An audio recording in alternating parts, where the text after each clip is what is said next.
I got it in. I need to get it watered. And I'm going to tarp that because the weeds are just getting out of control. All right, y'all. This is it. You remember how little this plant was? Well, she ain't so little anymore. And today is harvest day. We're going to harvest all of these bottleneck gourds. Let's get to it.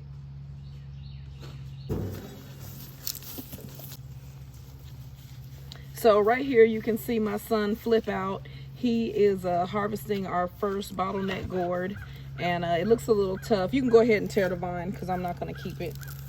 Let's see. Is it tough? Yeah, there you go. And you can break it with some of the stem intact like that, because the vines, we're going to tear these all out. Y'all, let's see if you can keep account of how many we harvest. Now, of course, I'm going to have to edit this puppy, but you know what I'm saying. Oh, yeah. See how I leave a stem on it? And these things aren't done. If I left them out here, honestly, you can see how many more flowers are out here. They would just continue producing until frost, but I don't need that many bottleneck gourds. I have plenty. But this by far was obviously the best producer in the garden, and one that I will save some seeds, and I will definitely be planting this plant again. Now, truth be told, I didn't start this plant from seed, so this is already 5. I didn't start this plant from seed. I actually bought this as a start from a local nursery. I don't think I've taken you guys to that nursery, so maybe I need to take you on a trip there in this vlog, so you can, ooh, my voice went up, this vlog. Anyway, in this vlog, so you can see where I got this plant.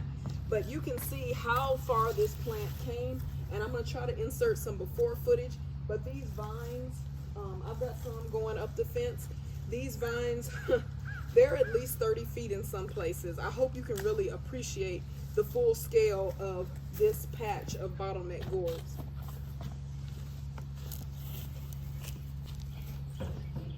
We definitely have on boots.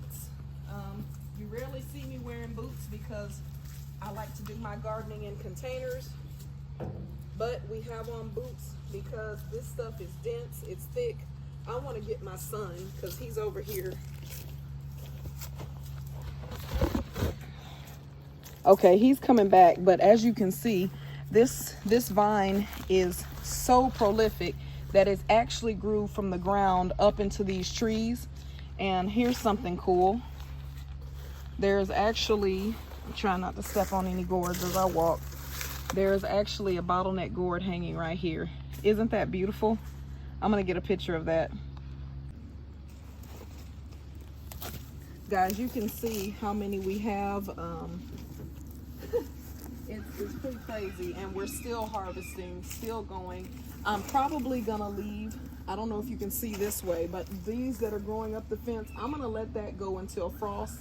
While I thought I was gonna take like all the vines out. I don't think you can see me. I'm not gonna take all the vines out. The ones over here to my left, I'm gonna let them go and see if they will keep producing. Why not? Why not have a fun experiment for the season?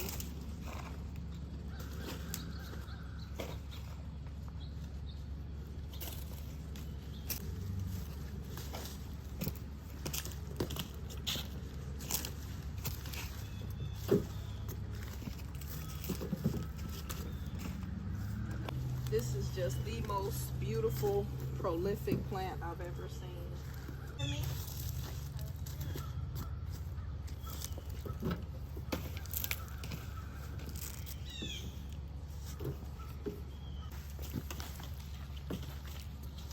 Y'all, if I had to guess, I would say that this is probably 200 plus pounds of bottle gourds.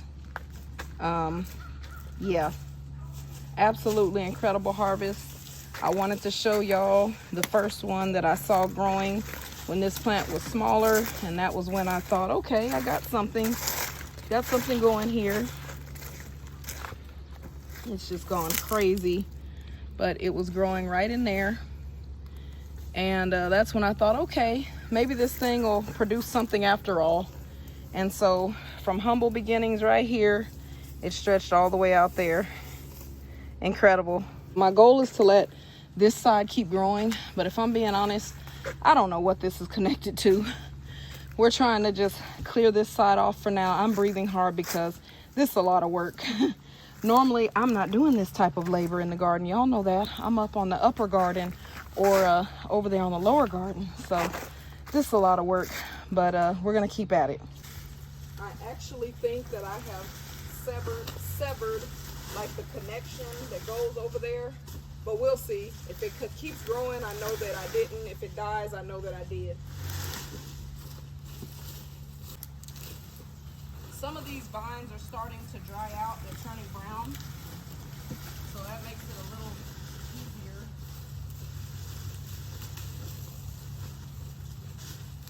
Some of these vines are really thick.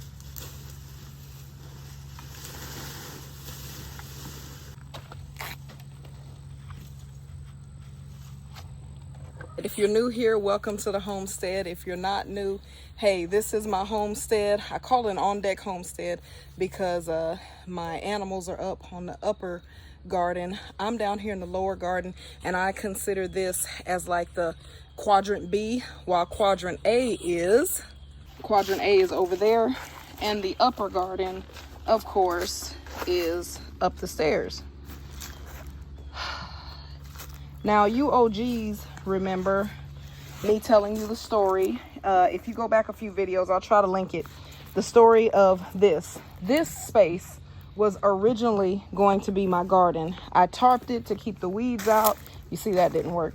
But I also tilled it and brought in a ton of compost. I'm going to show you the condition of the soil and tell you what happened to the compost. If you're new here, thanks for subscribing. Hey, and for my OGs, thank you for rocking with me. Y'all that were here at the beginning when I was trying to figure out what I was doing. But if you see, this is sand. I am in gardening zone, I think I'm in 7B, but I'll put it on the screen if I'm wrong. And here's a little bit of the remnants of the compost that I had bought. I had tilled all this in. A big rain came from under the fence and just lifted the compost, washed it out into the yard, and left the sand and clay. Oh, it's heavy.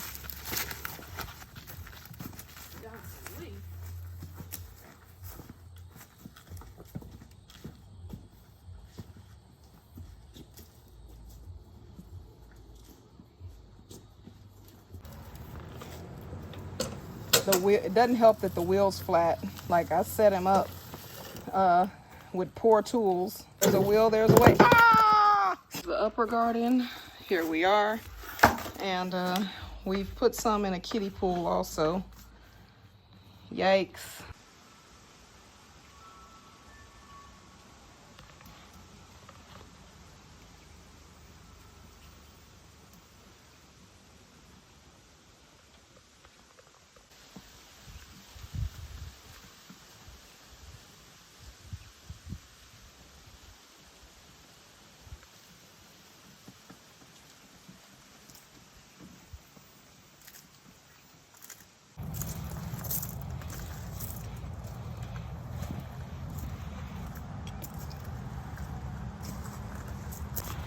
Okay, I did not come out here to purchase anything, but look at that.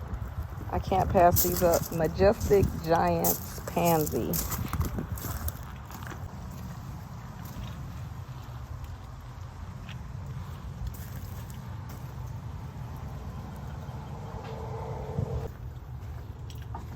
Okay, I definitely could have let my Calmondans get orange, apparently.